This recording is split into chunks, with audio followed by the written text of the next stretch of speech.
Vamos lá.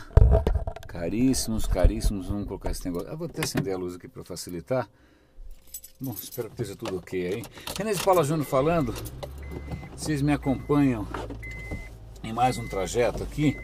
Eu juro que eu não vou esticar linguiça se o trânsito piorar.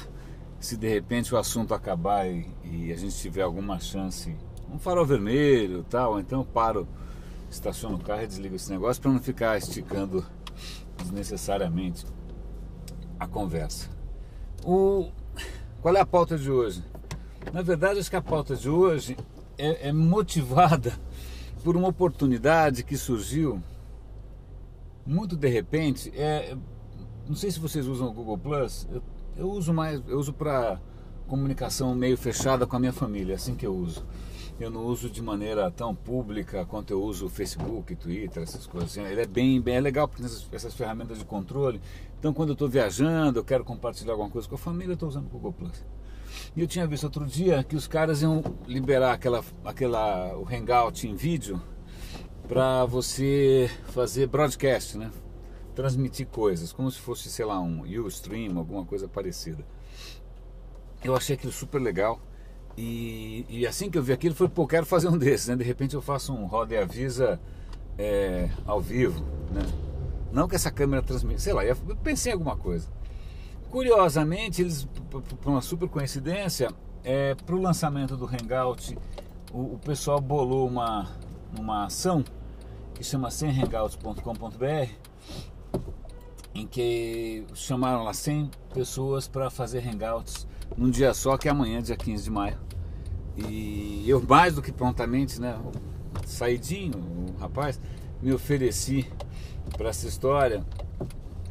E eu tô lá marcado para o meio-dia tal. E aí eu tava conversando com um colega meu, ele falou, o que você vai falar? Eu falei, sei lá, eu não sei ainda. Provavelmente eu vou, se eu não tiver inspiração momentânea, eu vou usar os desaforismos que eu publiquei, eu não sei muito bem. Não, mas é curioso porque talvez tenha um tema que eu já vou tentar hoje mesmo já dar uma pensada com vocês aqui de improviso total. Talvez ele sirva de base para amanhã. O papo aqui é o seguinte, eu poderia começar isso falando da questão hacker, tá? Da questão hacker. Mas antes de falar da questão hacker, eu vou lembrar que hoje de manhã eu vi lá o pessoal, não sei se vocês conhecem o Instituto Faber Ludens, Faber com F, faberludens.com.br. Vocês devem conhecer talvez o Frederick von Amstead, que é o famoso usabilidoido. Ele criou essa instituição que é o Faber Ludens, que fica lá em Curitiba, que é uma pós-graduação, se eu não me engano, em design da interação. Eu já fui lá algumas vezes, adoro o Fred, a gente já conversou, já publiquei conversas com eles e tal. E aí ele desenvolveu lá um processo muito bacana que ele chama de design livre. Ou seja, todo o processo que eles têm lá de design de alguma coisa nova, eles liberam isso no esquema Creative Commons para quem quiser usar, copiar, implementar e tal, tá lá. E aí eles resolveram fazer um livro e resolveram fazer uma versão em audiolivro. E eu vi que tinha lá um capítulo ou outro que faltava gravar, eu me prontifiquei para gravar esse capítulo, gravei e mandei para eles e tal. E aí tem essa história muito bacana, que é querer deixar em domínio público, né? Deixar por aí, semear, né? Deixar as sementes por aí de design de experiências. Isso é bem legal. E uma coisa interessante, o Faber Ludens, da onde vem eu nunca perguntei para o Fred isso, mas eu imagino que seja essa a questão. Da onde vem essa palavra Faber Ludens? Na verdade, se você procurar por aí, vai ter gente que define o ser humano como Homo Faber, o homem que faz, o homem que constrói, né? O homem que usa ferramentas, né? E isso tem um contraponto com o Homo Ludens, que é o nome de um livro, se eu não me engano, é de um autor chamado Huizinga, holandês, que ele diz o seguinte: o homem é um animal que cria jogos, que brinca. Ludens, daí que vem a palavra lúdica. Daí que vem aquele sinônimo erudito do futebol, que é o ludopédio, né? O esporte ludopédio, que você brinca com os pés. Então, o Faber Ludens, então, é uma mistura do fazer, né? Da ferramenta, etc. E do brincar. Bacana, acho isso super bacana. Porque eu concordo, acho que uma das características do ser humano, a gente cria regras de jogo, a gente inventa jogos, né? Eu já toquei nesse ponto, eu dei essa volta toda passando pelo Faber Ludens para entrar nessa questão do hacker e do jogo e tal. Eu acho que o videocast anterior, eu talvez tenha tangenciado, tenha passado de raspão aí por essa questão, que é a seguinte: regras do jogo, tá? Então, eu sei que tem o movimento hacker, eu sei que tem o Anonymous, eu sei que tem hacker do bem, hacker do mal e tal, mas me corrijam se eu estiver errado, normalmente o hacker é aquele cara que consegue de alguma maneira subverter as regras, né? Então, se aquilo está proibido, o cara libera, se aquilo está fechado, o cara abre, né? Se aquilo está escondido, o cara divulga, se aquilo é inacessível, ele torna acessível. Quer dizer, ele dá uma subvertida nas regras. E olha, quem me corrijam, por favor, porque eu preciso aprender um pouco mais a respeito, tá? Mas essa é a percepção que eu tenho no momento. Me corrijam. Então, hacker para mim é, pelo menos, e se eu tenho essa impressão, eu imagino que muito mais gente deva ter também, e se ela estiver errada, é uma excelente oportunidade dos caras melhorarem essa percepção. Para mim me parece muito mais o cara que é capaz de, frente a uma situação que tem determinadas regras, descobrir brechas nessas regras e como subverter essas regras. Você fala, uau, que legal, né? Eu falo, bom, até a página 3. Até a página 3. E eu vou dizer por quê. E de novo, se eu estiver sendo injusto, me corrijam, me iluminem, né, por assim dizer. Por que eu digo que é só até a página 3? Pelo seguinte. Primeira questão, vou voltar num ponto que eu bato sempre. Brasileiro é avesso a regras. Não, não é.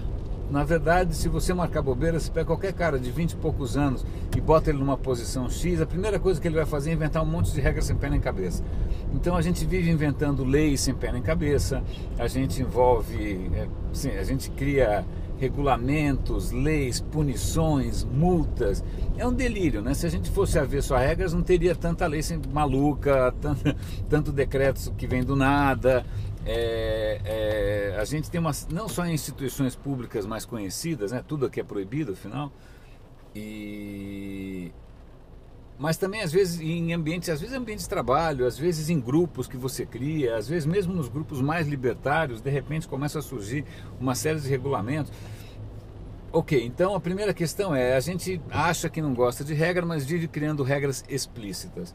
Mas acho que o que mais me pega aqui, eu digo talvez por ter vivido isso um pouco na carne, esse é um país de regras implícitas, regras invisíveis. Algumas coisas não são legais, né? E ninguém diz exatamente, você só descobre quando você ultrapassa, entendeu? Então tem aí alguns tipos de malandragem e tal, aí você tem que meio jogar o jogo, e se você não joga o jogo, ups, né? Não é legal. Então tem uma série de regras que a gente nem enxerga mais, e que na verdade começa a virar quase currículo, né? A impressão que eu tenho é que você só consegue subir para escalões mais altos na carreira se você vai jogando o jogo, né? Jogando o jogo, a regra do jogo, né? É o BV na publicidade, é todo tipo de maracutaia, manobra fiscal, você vai aprendendo as regras do jogo, né? E aprendendo sobretudo a não questionar, não, essa é a regra do jogo, é assim, vamos jogar o jogo jogado, né? E as regras muitas vezes são completamente perversas, e você vai ter regras malucas desde a hora que a padaria vai comprar a farinha do pão, até a hora que a construtora vai comprar cimento, até que alguém vai se eleger para o Senado. Cara, é um festival, né? A Globo publicou recentemente, acho que foi no Fantástico, não sei, um vídeo em que mostrava licitações na saúde. Cara, os caras inventaram umas regras surreais para burlar as regras que por si só já são surreais. Então, sim, existem regras malucas explícitas e existem regras muito perversas implícitas. Então não vamos vir com esse papinho aí de que a gente não gosta de regra, porque a gente está sempre, entre aspas, jogando o jogo, né? E aí tem uma abstraindo, vamos sair um pouco dessa maldição cultural nossa, que são essas regras meio perversas, mas vamos voltar um pouco para a questão hacker, né? Alguns anos atrás, quando começou a história do Web 2.0 e a gente começou a democratizar um pouco mais essa história da internet, você, né? Aí começa a surgir uma coisa um pouco mais explícita, né? De uma geração que está querendo mudar a regra do jogo, que está achando que está tudo errado e tal. E eu vi isso de perto, né? Muita gente com o dedo no nariz, muita gente arrogante. Ok. Pouquíssimo tempo depois, tá todo mundo, entre aspas, jogando o jogo, né? Muita gente aprendeu o jogo muito rapidinho. Eu vi isso de perto, assim. Pro bloggers mirins, juvenis, já aprendendo a regra do jogo. Ou criando regras malucas de jogo, né, que normalmente são ação entre amigos, panelas, né? São coisas que não são muito limpinhas. É só você falar com qualquer profissional de mídia para perceber o horror dos caras diante dessas, entre aspas, regras que não são tão legais assim, né? E eu estou colocando isso talvez porque me espanta um pouco, como mesmo numa geração mais nova, que em princípio está querendo hackear o sistema, ou mudar as regras do jogo, achar alguma brecha, ou seja lá o que for, os caras acabam criando novas regras que são igualmente perversas, ou mais perversas, né? Muito complicado. E aí vem, mas isso na verdade é a aberração, não quero dizer que isso seja a regra. Eu estou pegando pé no pé, aliás, que tempo horroroso, está chovendo. Essa é a parte aberrante, né? Deixa lá, esses são os caras, é o lado, a maçã podre na caixa, né? Tem gente boa, claro, mas ainda fica uma questão para mim aqui. Vamos voltar ainda para a questão regra, que é a seguinte: existe, eu noto, um grande romantismo num certo ethos, né? Uma certa ética, um certo modo de comportamento e tal, da questão hacker, que é a transparência a todo custo, etc, etc, etc. Uma coisa que eu desconfio é que talvez seja muito mais fácil você descobrir uma brecha nas regras e subverter essas regras. Ahá, descobri como fazer tal coisa. Aham, ok. Do que o quê? Criar regras de jogo legais, tá?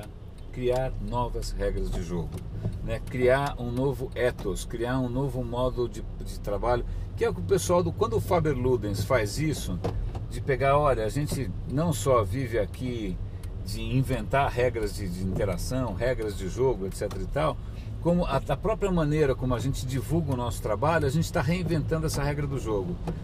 Entendeu? É muito curioso, porque eu já vi muita gente que se, né, proclamava aí pioneiro disso, daquilo. Quando você vai ver, o cara está jogando o jogo mais tradicional de todos, virou um acadêmico, está dando aulinha nas faculdades, na escolinha. Então, quer dizer, parou entrou no jogo, né? O cara vai entrar no jogo e o jogo é aquele jogo jogado, né? Quando eu vejo uma iniciativa dessas do Faber Ludens, não só de ensinar as pessoas a criarem regras de jogo, ensinar com uma metodologia, ensinar com uma filosofia, etc e tal, mas eles mesmos jogarem o jogo que eles estão propondo, que é o seguinte: olha, a gente acredita em colaboração, a gente acredita em informação livre, então tá aqui o livro, tudo que a gente coloca, a gente compartilha, o próprio livro a respeito está sendo um livro co-criado, né? Porque afinal a versão em áudio ela é crowdsourcing, eu acabei de colaborar com isso.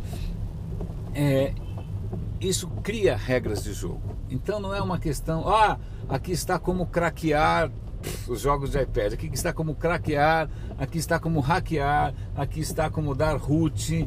Quer dizer, cara, na boa, quebrar regras é fácil. Aliás, você pega brasileiro no exterior, o prazer do cara é subverter as regras, né? Ele vai pegar o jornal sem deixar dinheiro, ele vai fazer... Nossa, eu lembro, minha adolescência inteira, brasileiro adorava trocar esquemas de como você hackear um orelhão para fazer ligação internacional. Esse nosso lado, entre aspas, hacker, que na verdade de hacker não tem nada, porque isso só está subvertendo as regras em benefício próprio, eu acho que estava na hora até de mudar essa regra do jogo, né? O que eu sinto muita falta é de gente que consiga criar novas regras, né? Gente que consiga criar novas regras, gente que questione o jogo, mas o jogo mais profundo, né? O jogo mais existencial mesmo, o jogo mais social. A gente está subvertendo essa regra, a gente está criando novas, cara, porque subverter, legal, né? Faz Clube da Luta, o cara derruba lá os prédios todos. E o que vem depois? né? Parece o Egito. Ok, a gente conseguiu derrubar o governo. Legal, o que vem depois? Quem está organizado? Né? Então, essa questão meio romântica da gente, né, subverter, hackear, craquear, tem o seu encanto, claro que tem, né? Mas ainda mais porque tem discurso revolucionário, é sempre apaixonante, né? Mas muita gente dedicou o seu talento a romantizar a questão revolucionária. Você pega os pôsteres soviéticos, o design gráfico de primeira, conteúdo já não sei, né? A proposta, sei lá eu, mas não deu muito certo, mas então é muito fácil você romantizar isso, é super fácil, é muito fácil você manipular as emoções alheias, porque na verdade quando você quer tem alguma coisa concreta à sua frente que você não gosta, é muito fácil você falar, olha, vamos derrubar aquilo ali, pô, legal, o inimigo existe, né? Ou então você inventa um inimigo, vamos derrubar um inimigo imaginário, puta, isso é fácil. Agora quando vem a questão, ok, o que vem depois, né? Como é que a gente vai se organizar? O que é legal? Quais são os bons valores? O que a gente vai condenar? Como é que a gente vai controlar isso? Tal? Um exemplo disso que eu acho muito bacana, que é uma das razões de eu ter ido para onde eu estou agora, quando eu conversei com o Martini da Cubo, e ele começou a contar a maneira como eles trabalhavam, e a maneira significa inclusive uma nova metodologia interna, um novo posicionamento em relação ao cliente, uma nova nomenclatura, novos papéis, né? Novas métricas, novos objetivos. Eu fiquei olhando e falei, caraca, você está realmente criando um novo jogo. Ele falou, não, estou criando esse jogo faz não sei quantos anos, né? Eu criei esse jogo quando ele não existia, né? Eu não quis jogar o jogo que as outras agências jogavam. As agências falaram, bom, qual é o jogo aqui? Né? Como é que a gente ganha dinheiro aqui? Ah, é assim? Então tá bom, vamos jogar esse jogo. Não, né? O cara quis criar um jogo do zero. Tá bom, tá, agora tá funcionando, legal. E o mais legal é que tem um esforço junto com o pessoal da Perestroika tal, de ensinar para o mercado essas novas regras do jogo. Eu acho muito legal, é tão legal quanto o pessoal do Faber Ludens disponibilizar lá o livro deles, né? Não quer transformar isso numa vantagem competitiva pessoal, né? Quer na verdade levantar a barra, né? Que é aquela expressão em inglês, quer levantar a barra do mercado inteiro, tá? E aí isso é extremamente interessante para mim, porque eu confesso que até pouco tempo atrás eu estava bastante desanimado por ver a sobrevivência inacreditável das regras sólidas do jogo. Então, gente jovem, talentosa, em 5 minutos ficando exatamente igual à geração dos pais. Gente pendurando a chuteira mesmo, assim, né? Virando business as usual, repetindo todos os vícios, né? Se organizando da mesma maneira antiga. Eu falo, cara, deu nisso, não é possível, não deu em nada, né? Puxa vida, cadê aqui alguma semente diferente? Então, eu confesso que eu sou um pouco dependente dessa história de encontrar novas regras de jogo. Tanto é que quando eu encontro alguém que tem uma pegada realmente original, eu faço um barulho danado. Hoje eu fiquei muito feliz que eu abri lá o Estadão e tinha lá o Flávio Pripas e o Renato Steinberg, que tinham lá atrás criado o BNK. E hoje os caras saíram na lista da Fast Company numa posição super boa, sobre os mais inovadores do mercado mundial, blá blá blá blá blá. Porra, os caras inventaram um troço muito legal. Sobre inúmeros pontos de vista, não vamos estender. Eu adoro divulgar esses caras, porque para mim foi uma surpresa boa. Adoro divulgar o Faber Ludens, adoro divulgar. Quando eu vejo histórias que são realmente, puxa, eu adoraria que isso daqui contaminasse o mercado positivamente, que isso daqui fosse uma nova regra de jogo, que isso daqui fosse um novo ethos, um novo modo de trabalho, uma nova ética, porque eu realmente acredito nisso. Eu sempre tive uma dificuldade, e aí até agora eu não sei se é uma dificuldade, se é defeito de fábrica, se é uma questão de caráter, eu não sei, né? De, entre aspas, jogar o jogo, né? Eu pago um preço bastante razoável, porque eu não gosto muito dessa história de jogar o jogo, né? Chegar aqui, ok, qual é o jogo aqui? O jogo aqui é tal coisa, então vamos lá, vamos jogar. O que jogar o jogo, rapaz? né? Então, essa minha relativa intransigência não tem funcionado sobre as regras normais do jogo, não tem funcionado bem, né? Pelas regras normais do jogo, né, não sou exatamente um sucesso. Então é muito engraçado isso, porque às vezes eu vejo, sei lá, alguém da família e tal, e fala assim, pô, fulano tá bem. Bem, o que quer dizer bem?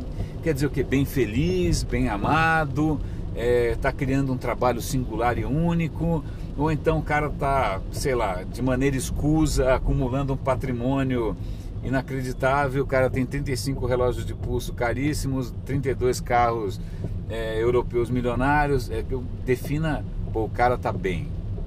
Quando o cara só fala, o cara tá bem, debaixo desse bem, ele pressupõe-se que você consiga traduzir aquele bem em tudo que isso está associado, não é? Então pressupõe que todo mundo compartilha as mesmas regras do que quer dizer estar bem, né?